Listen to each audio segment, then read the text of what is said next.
Ok, bon, je vais te faire une petite vidéo récap sur ce que j'ai fait les dernières séances. Ça va être assez court. Alors, fin de semaine dernière, j'ai fait ma séance 3, donc le SBD numéro 2 de la semaine, le vendredi. Il s'est plutôt bien passé, franchement.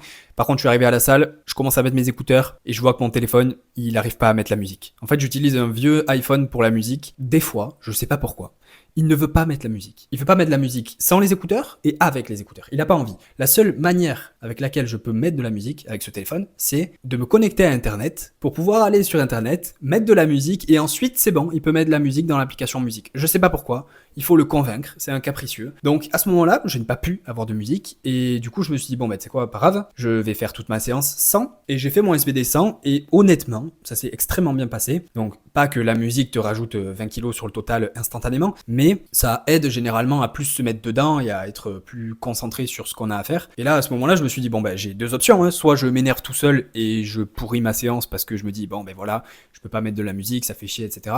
Ou alors je me dis je ne l'ai pas, mais c'est pas grave, ça va bien se passer. Et finalement j'ai pu me concentrer sur ma technique, tout est passé très très bien. Le squat, le format que j'avais c'était 187,5 x 3, puis 197, puis 3 x 3 à 187. Je n'ai pas la vidéo de la 197 parce qu'il y avait littéralement quelqu'un devant la caméra pendant l'entièreté de la série. Donc c'est pas grave, mais je ne peux pas te la montrer, la série. En tout cas, elle est passée très facilement et je suis très content de ce que je réussis à faire en ce moment au squat. Le bench, à ce moment-là, j'ai fait 170 sur cette séance en single. Je me sentais pas hyper bien. Et le terre, je me sentais vraiment très très bien. Je sais pas si je l'avais déjà dit la semaine dernière, mais j'ai changé un petit peu mon grip.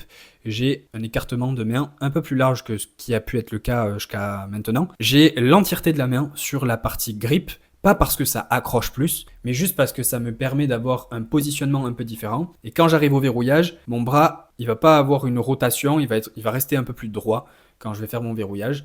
Et du coup, c'est un truc que j'essaye pour voir si jamais mon grip peut tenir plus facilement sans pour autant continuer de le tabasser H24. Parce que je pense que le tabasser augmente mon grip un tout petit peu, mais c'était pas convaincant sur mon dernier bloc puisque j'ai quand même lâché ma barre. Donc je me dis bon il faut que je trouve quelque chose d'autre, donc j'essaye ça et on verra ce que ça va donner dans le bloc. En tout cas, le single très facile, les back-off facile aussi. Alors que c'était quand même un 3x4 à 230. Là, je me sens vraiment très bien sur tous mes mouvements, ça fait plaisir. Et ensuite, sur ce début de semaine, j'ai fait mon SBD de semaine 4. Squat, extrêmement à l'aise encore. Single à 215, RPE 6,5 je dirais. x4 à 200, RPE 6, 6,5 aussi. Donc là, vraiment très très cool parce que mon meilleur format sur 200, c'est 6 répétitions sur un bon RPE 9. Là, de voir que je fais 200 x 4 avec beaucoup de marge, ça me dit que je suis dans la bonne dynamique. Donc c'est très très cool. Sur le bench derrière, j'ai fait un 5 x 3 à 160. Il y a eu des séries qui étaient extrêmement propre techniquement. Ma série numéro 2 et 4 étaient les meilleures. La 4 c'était la meilleure. La première j'étais à l'aise mais sans plus. La troisième était vraiment catastrophique. Je me suis mis trop loin du rack pour déraquer. Pour moi il y a beaucoup de difficultés qui va venir de la manière dont je me mets en place. Donc le setup c'est très important au bench. Et pour le terre là j'ai fait un x6 à 230 sans les sangles cette semaine parce que la semaine dernière j'avais mis les sangles là-dessus. Vraiment très facile aussi. Hein. Là-dessus mon meilleur format c'est x7 à 235 et là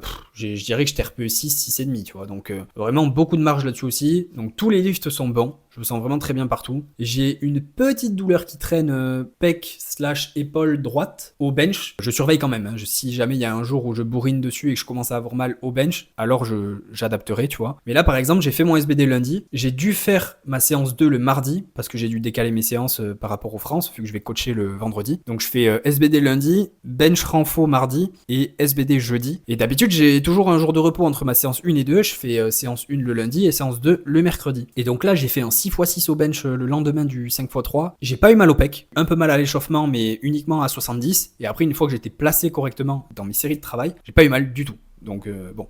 Je m'en plains pas, hein, c'est très bien. Et dernier truc, c'était la presse. Putain, j'ai fait la presse à la fin de la séance du coup, parce que la semaine dernière, je l'ai faite en deuxième exercice. Ça m'a éteint. Vraiment, j'avais plus aucun jus pour le reste des exos. Et là, sur cette séance, j'ai fait la presse à la fin pour éviter qu'elle me tabasse pour le reste des exercices. Et je pense que je vais garder ça, hein, parce que c'était 1000 fois mieux. Et 3x8 à 250 le lendemain d'un squat, je peux t'assurer que c'était dur. Ah, il y a un seul truc sur lequel j'ai mal, c'est sur les tractions au pec et à l'épaule. Petit update de la semaine, voilà. Tout continue de se passer plutôt bien, il y a des petites douleurs par-ci par-là mais qui sont totalement gérables. Et si jamais tu dois changer l'ordre de certaines séances parce que, je sais pas, t'as un impératif dans ta vie, essaye de faire le changement le moins invasif.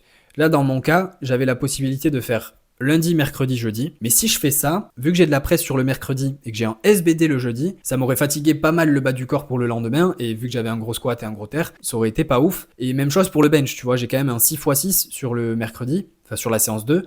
Et si je fais ça la veille d'un gros single, c'est assez fatigant aussi, et du coup le single, je pourrais me sentir un peu moins bien. Donc si jamais tu dois faire des changements de dernière minute par rapport à l'organisation de tes séances, le mieux c'est de placer la séance la plus simple, entre guillemets, même si là c'est pas facile, hein, mais c'est la séance sur laquelle je vais mettre le moins lourd. Essaye de placer cette séance-là le lendemain d'une autre séance. Donc là, moi, c'est ce que j'ai fait, tu vois, je me suis entraîné lundi, mardi, et je vais faire jeudi, samedi, parce que le vendredi, je suis pas disponible. Et faut vraiment pas hésiter à adapter le format aux besoins. C'est-à-dire que là, si j'avais pas été capable de faire le format que je m'étais fixé de base sur le mardi, bah j'aurais baissé la charge, tu vois. De base, je m'étais fixé quelque chose à faire parce que je pensais que j'allais le faire le mercredi. Si j'arrive le mardi un jour en avance et que je suis pas autant en forme, je préfère baisser la charge, adapter la charge, plutôt que commencer à réveiller des douleurs qui vont rester là pendant une certaine période, tu vois. Ça en vaut pas la peine. Si tu dois agencer tes séances, fais au mieux pour que ce soit le moins invasif possible. Et si tu peux pas faire le format qui était prévu à la base, c'est pas grave, faut adapter. Et vaut mieux adapter sur le moment, quitte à faire un petit peu moins que ce qui était prévu, plutôt que de vouloir faire le têtu, bourriner, et après se retrouver avec une douleur qui va rester là pendant plusieurs semaines, tu vois. Et d'ailleurs, petit aparté par rapport à ce que je viens de dire justement dans la vidéo, parce que là je suis en train d'éditer, et on est le jeudi, j'ai fait ma séance 3, et de base j'avais prévu de faire un single à 170 ou plus, selon comment je me sentais au bench, et des back-off 4x4 à 145. Et de base je faisais ce bench primaire sur le banc Eleco mou, donc j'avais mon setup habituel, etc. Mais étant donné que la salle dans laquelle je suis organise la compétition en France, il y a du matos qui est parti, et donc je me suis retrouvé sur le Eleco dur. Donc j'ai dû adapter déjà un peu à la baisse le single par rapport à ça, parce que j'avais pas du tout les mêmes sensations, et que sur le Eleco mou, je suis beaucoup plus fort, en fait je peux mettre plus lourd quoi tout simplement. Le truc c'est que j'ai commencé à sentir cette petite douleur au niveau du pec et de l'épaule, à partir de 150, je me suis dit ok bon je vais faire 160 et je vais voir.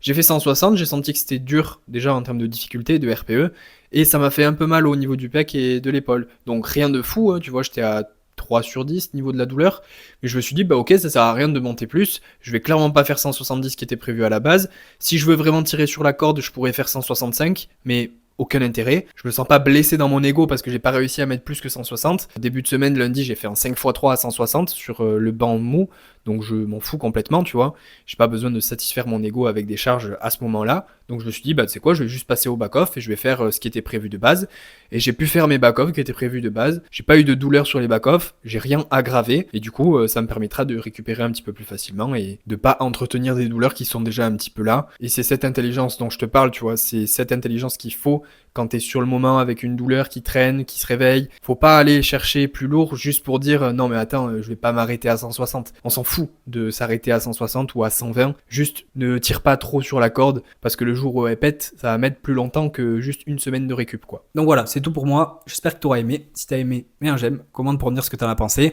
La semaine prochaine, je ferai un récap des France de Camille et de Chloé. Et c'est les deux personnes que je coach aux France et qui passent en moins de 57. Elles passent le vendredi. Elles passent dans le même groupe en plus, donc ça va faire une seule session à laquelle je devrais être, mais ça va être une session sportive. Voilà. Je te dis à la prochaine, reste positif, peace.